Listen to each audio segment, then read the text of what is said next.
What's going on, everybody? How's everything going today?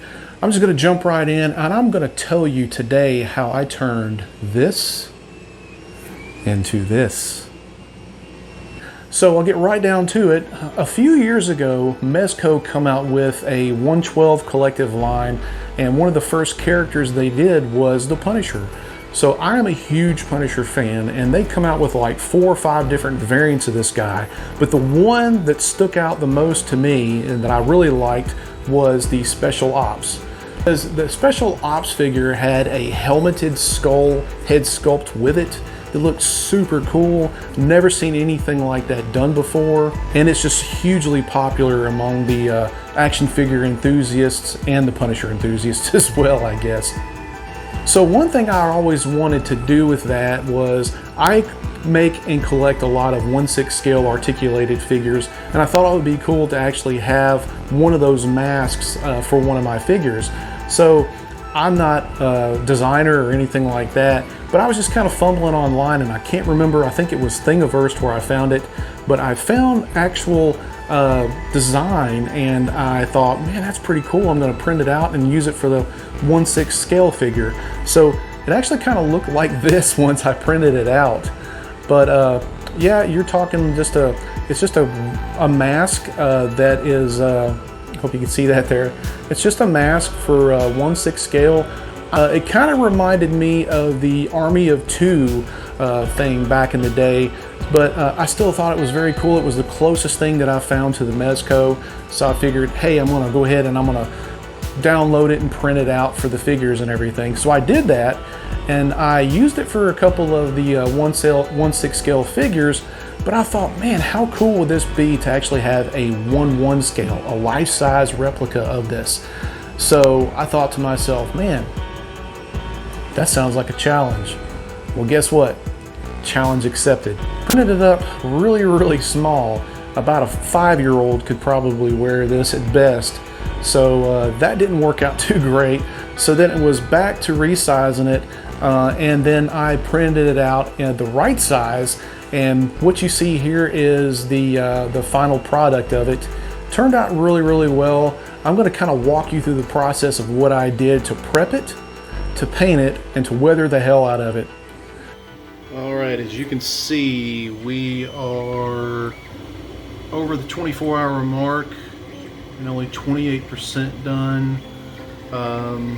This mask is a 77-hour print, so I am hoping that it will hoping that it'll actually turn out and not get halfway through and become a failed print. That would suck.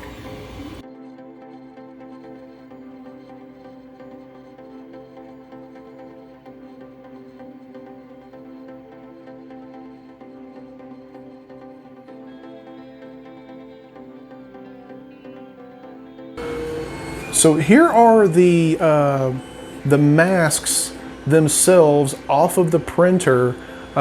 This is raw material. There's been no prep work done to them whatsoever except for just taking off the supports.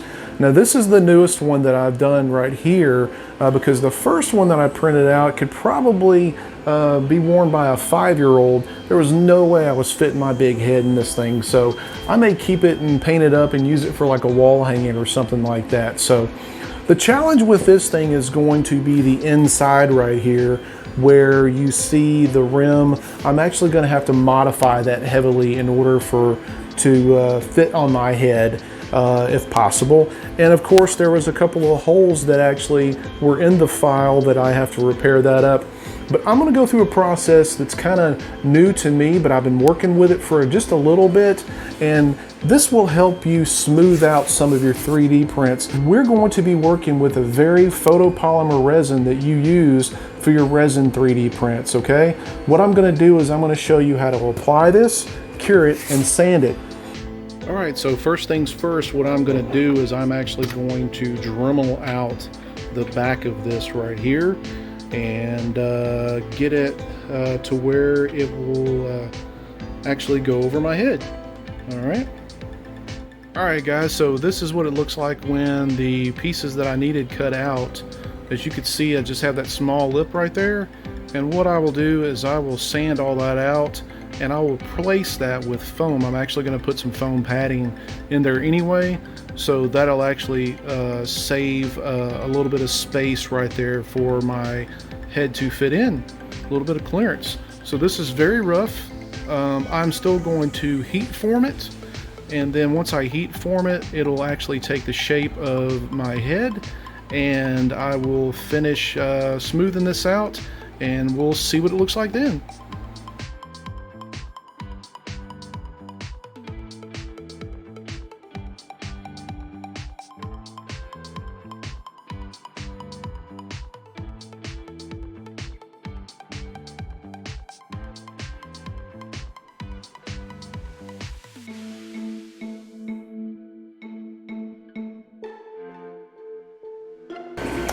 Alright, now what I am doing now is I am taking some of this photopolymer resin, and I am going in with a fine coat on it. I build this up in layers. Now you can do it how you want to. I use a smaller brush only because I want to I don't want to goop it on there and create just a big mess. So what I am doing is I am going against the print lines. That way it gets into the grooves and covers all of that up. I don't recommend putting it on there too much at a time, because what you're going to do next is you're going to cure it with your UV light.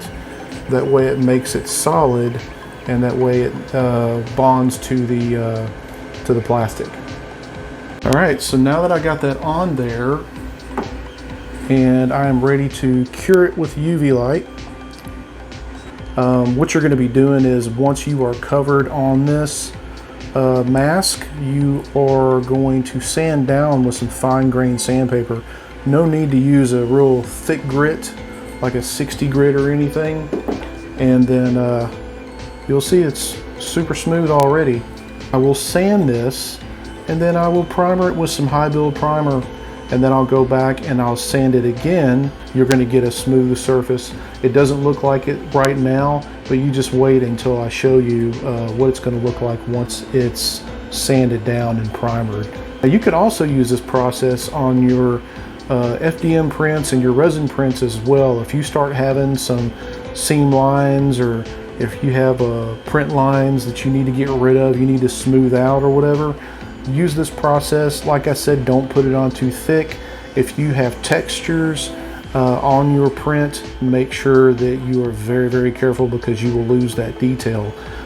All right, so this is covered with photopolymer resin and kind of shiny right now.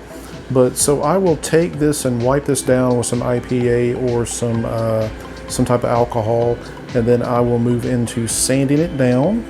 As you can see, there's still some print lines on there, but sanding it down will take down those, and then I will get it ready for primer. Alright, everybody, this is the helmet filled and sanded down. I'm going to shoot the first coat of primer on it, and let's see how it looks from there. Alright, everybody, here is the helmet with some paint on it, and I went back over with the white. It is a combat helmet, so I do expect some minor imperfections, which I'm going to use that to my advantage when we start to weather it. And that starts now. Alright guys, this is the weathering that I added on here. First I kind of went in and added some scratches and stuff like that with some black paint, and you can also do this with some brown paint. I took some brown paint with a sponge, kind of stippled it on there. Then I went and I sealed it, and then I added some silver, like where it's scratched and paint's chipped and stuff, a little bit of weathering to it, and I think it turned out pretty good. And what I'm about to do now is I'm about to put some foam padding on the inside of it, so it'll actually be comfortable to wear. But yeah, it's turning out pretty good, almost there. And so here it is, guys. It is complete. I forgot the nostrils on the other pictures, so forgive me, but they're on there now. I am most happy with this. And let's see what it looks like when it's on.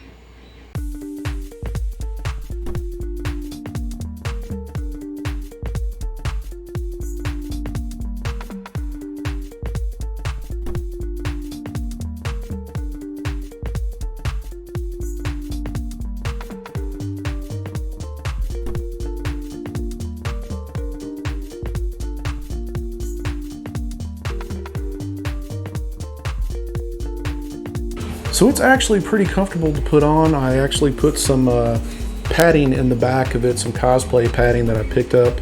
And I actually just kind of did a crude strap for the time being, so I'll modify that one a little bit later. But it's actually pretty comfortable to be on. Not too tight, not too snug, not too loose.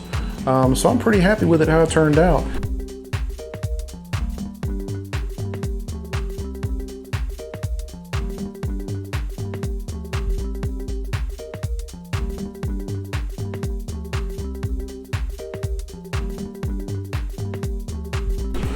Well, there you go, guys. This one is complete. I hope you enjoyed the video.